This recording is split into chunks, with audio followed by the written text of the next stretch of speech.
امام بخاری علیہ رحمۃ رضوان اپنی کتاب بخاری شریف میں یہ واقعہ نقل فرمایا، یہ حدیث کہ میرے آقا صلی اللہ تعالی علیہ وسلم اپنے صحابہ کرام کے درمیان تشریف فرما تھے، اور اچانک میرے آقا صلی اللہ تعالی علیہ وسلم کے چہرہ مبارک سے خوشی اور شادمانی کے آثار ظاہر ہوئے۔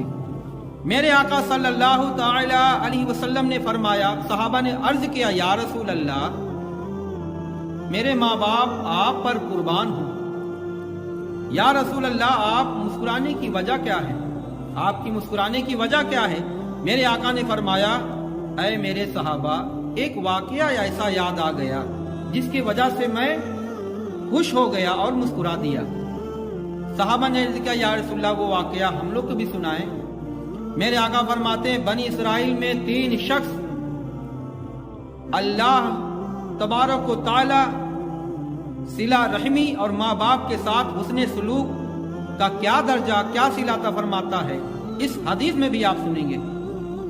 میرے آقا صلی اللہ علیہ وسلم نے ارشاد فرمایا کہ بنی اسرائیل کے 3 شخص سفر کے ارادے سے گھر سے نکلے، اور جب وہ گھر سے نکلے تو ایسی جگہ پر پہنچے پہاڑ کے ایریے میں کہ جہاں پر بارش کا موسلا دھار بارش شروع ہو گئی، اور جب اس بارش سے بچنے کے لیے پہاڑ کی ایک گفا میں وہ پناہ گزین ہو گئے، اور پہاڑ کے گفا میں جب وہ ٹھہرے تو اچانک اوپر کی طرف سے ایک پتھر لڑکتا ہوا آیا اور غار کا دروازہ بند کر دیا، منہ بند کر دیا۔ اتنا بھاری پتھر تھا کہ وہ تینوں کے تینوں مل کر اس کو ہٹا نہ سکتے تھے۔ اب ان کے جان کے لالے پڑ گئے۔ ان میں سے ایک شخص نے کہا، موت یقیناً آ جائے گی، لہذا اب سوائے اللہ کے کوئی یار و مددگار نہیں۔ تو میرا یہ مشورہ ہے کہ ہر شخص اپنے نیک عمل پر جو عمل اللہ کے رضا کے لیے کیا تھا، جس میں کوئی دکھاوا نہ کیا ہو، وہ عمل اللہ کی بارگاہ میں وسیلہ بنا کر، واسطہ دے کر اللہ کی بارگاہ میں دعا مانگے، شاید اللہ تعالی ہم لوگوں کی جان بخش دے۔ میرے آقا صلی اللہ تعالی علیہ وسلم فرماتے ہیں کہ ایک شخص دعا کی کہ اے اللہ، میرے یہاں ایک بار ایک مزدور مزدوری کرنے آیا، چند کلو چاول کے بدلے اس نے مزدوری کی، کام کیا۔ شام کے وقت میں نے اس کی مزدوری چاول دینا چاہا تو مزدور نے کہا، میں 1.5 اور 2 مزدوروں کے برابر کام کیا ہوں، لہٰذا میں اتنا چاول نہیں لوں گا، اور وہ نہیں لیا اور چھوڑ کے چلا گیا۔ تو میں نے اس کے چاول کو کھیتوں میں بو دیا، اس سے فصلیں آئی، انکم ہوئی، تو میں نے اس کی قیمت کو، میں نے فصل بیچ کر اس کی قیمت سے ایک بیل خریدا۔ پھر وہ مدتوں بعد وہ شخص آیا اور کہا، آپ ہمارا جو چاول بنتا ہے اتنا ہی دے دیجیے۔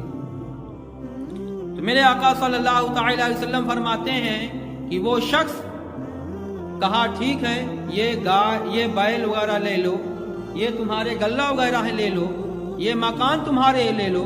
اس نے کہا، میں چند کلو چاول تو نہیں دے سکے آپ، میری اجرت آواز اتنا، ایک بیل بھی دے رہے ہیں، زمین بھی دے رہے ہیں، فصل بھی دے رہے ہیں، مکان بھی دے رہے ہیں۔ کہا، معاملہ یہ ہے، یہ سب تمہارا ہی ہے، میرا نہیں۔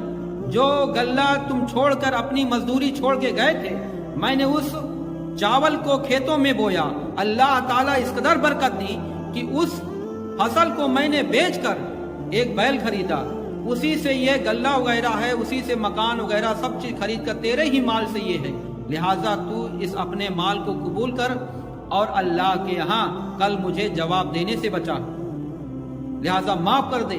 اس نے کہا، ٹھیک ہے، اے اللہ، اگر یہ عمل میں نے تمہاری رضا کے خاطر کی، تمہارے خوف سے کی، تو اے اللہ، میرے اس عمل کو اپنی بارگاہ میں اگر قبول کیا ہے تو تجھے اس عمل کا واسطہ اس پتھر کو ہم سے ہٹا دے۔ اتنا کہنا تھا، دعا کرنا تھا کہ پتھر تھوڑا سا کھسکا، اتنا کھسکا کہ ابھی اس سے انسان نکل نہ پاتا۔ پھر دوسرے شخص کی باری آئی تو دوسرے شخص نے کہا، اے اللہ تو دلوں کا راز جاننے والا ہے، تو عالم بالصدور ہے، لہذا اے اللہ تو خوب جانتا ہے کہ میری ماں بوڑھی تھی، میری والدہ بوڑھی تھی، میں شام کو بغیر اپنے والدہ کو، بغیر میں اپنی ماں کو کھانا کھلائے، دودھ پلائے میں نہیں سلاتا تھا۔ جب تک کہ ماں کھانا نہ کھا لے تب تک میں نہیں کھانا کھاتا تھا، میرے بال بچے بھی کھانا نہیں کھاتے تھے۔ اے اللہ ایک بار ایسا ہوا کہ میں دیر سے پہنچا، میری والدہ سو گئی، اے اللہ میں رات بھر میں اور ہمارے بچے ماں کے پاس کھڑے رہے، نہ میں کھانا کھایا نہ میرے بال بچے کھانا کھائے۔ اے اللہ اگر تیرے نزدیک تیری رضا کے خاطر، تیری محبت میں، اپنی والدہ کی چاہت میں نے یہ کام کیا، اے اللہ تو اگر قبول کیا ہے اس عمل کو، تجھے اس عمل کا واسطہ، مولا اس بلا کو ہم سے ٹال دے۔ تو دعا قبول ہوئی، پتھر تھوڑا اور کھسکا، اتنا کھسکا کہ انسان نکل نہیں سکتا تھا۔ پھر تیسرے شخص کی باری آئی، اس نے کہا کہ اے اللہ ایک مرتبہ ہم سے گناہ ہوا، میں نے چند پیسے دے کر اپنی چچا زاد بہن کو منہ کالا کرنے کے لیے راضی کر لیا۔ جب میں کمرے کے اندر پہنچا تو جب اس کو اجرت دے دی اور بعد میں نے کہا کہ اب وہ منظر آ گیا، وقت آ گیا ہے، تو اس عورت نے کہا، چچا زاد بہن نے کہا، میں مجبوری میں یہ کام کرنے آئی تھی، لہذا دروازہ بند کر دو۔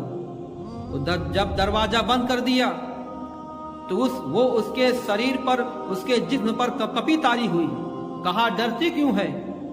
تو اس عورت نے کہا، چچا زاد بہن نے کہا کہ اللہ دیکھ رہا ہے، اس کا دروازہ کون بند کر سکتا ہے؟ وہ تو زمین و آسمان سے پاک ہے۔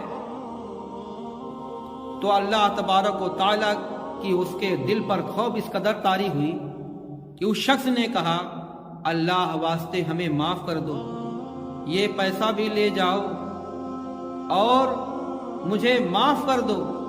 اے اللہ میں توبہ کرتا ہوں، یہ ایک بندی ہو کر تجھ سے اتنا ڈرتی ہے، اے اللہ تو نے تو مجھے خوشحال رکھا ہے، اے اللہ تو مجھے معاف فرما دے، آئندہ میں یہ گناہ نہیں کروں گا۔ اے اللہ اگر میں تیری رضا کے خاطر یہ کام کیا تو مولا تجھے اس عمل کا واسطہ، یہ اس بلا کو ہم سے ٹال دے۔ تو اللہ تبارک و تعالیٰ نے اس کی دعا کو قبول کی اور پتھر کھسک گیا، تین کے تینوں کی جان صحیح سلامت بچ گئی اور تینوں نکل گئے۔ تو صلہ رحمی اور اللہ کا خوف، اللہ سے محبت، بلاؤں اور مصیبتوں میں سچے اعمال کا واسطہ دے کر اللہ کی بارگاہ سے بچا جا سکتا ہے۔ اللہ تبارک و تعالیٰ کے پیارے محبوب صلی اللہ تعالی علیہ وسلم دعا فرماتے تھے، اے اللہ میں نہ ستاؤں نہ ستایا جاؤں، تجھے جانا تجھے مانا، نہ رکھا غیر سے کام، للہ الحمد میں دنیا سے مسلمان گیا۔ ان کی محفل سجا لیجئے، رحمتوں میں نہا لیجئے، مان کر ان کا روشن پیام، خلد میں گھر بنا لیجئے۔